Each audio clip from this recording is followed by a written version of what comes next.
What happens to your body when it's in a coma? Can we dream in a coma? And if it's truly a state of nothingness, then why do some people wake up from comas speaking a new language? Let's see what science has to say on one of humankind's most mysterious states of being. People who wake up from a coma remember things that didn't actually happen. Some people who have been in comas have reported vivid dreams and hallucinations. But researchers believe it is highly unlikely for anyone to dream while deep in a coma. Simply put, during a coma, your brain never enters the stage of sleep where dreams occur. So, why do some people have nightmares?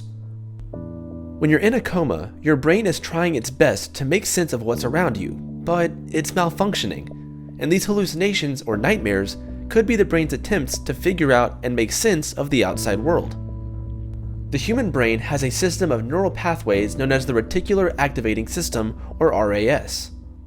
The RAS is an on-off switch for our consciousness in sleep. If the cells in the RAS region lose blood supply or oxygen, they shut down, such as during a stroke. Or, if trauma causes brain swelling that presses down on the brainstem, the RAS can shut down then too. Both of these situations would put a person into a coma. Functional neuroimaging shows that comatose patients do not show any kind of neural patterns that indicate conscious awareness, even after various forms of stimulation. At the same time, however, comatose patients still have their non-cognitive capacities. They have a heartbeat and breathe normally during a coma. This is because the brain is usually the only part of the body that is affected, so other parts of the body, like the autonomic nervous system that controls heart rate and breathing, remain unaffected. What's wild is some people wake up from comas speaking a different language. Scientists aren't 100% sure why yet, but they believe it's similar to another rare cognitive condition known as the foreign accent syndrome. Foreign accent syndrome is an extremely rare condition in which brain injuries change a person's speech patterns, giving them a different accent.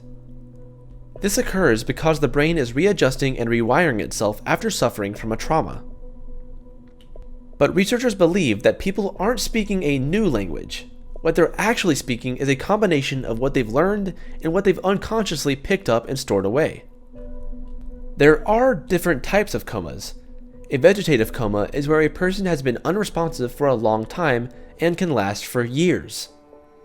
Unlike a person in a full coma, a vegetative patient is in a state of partial arousal, but still lacking in true or full awareness.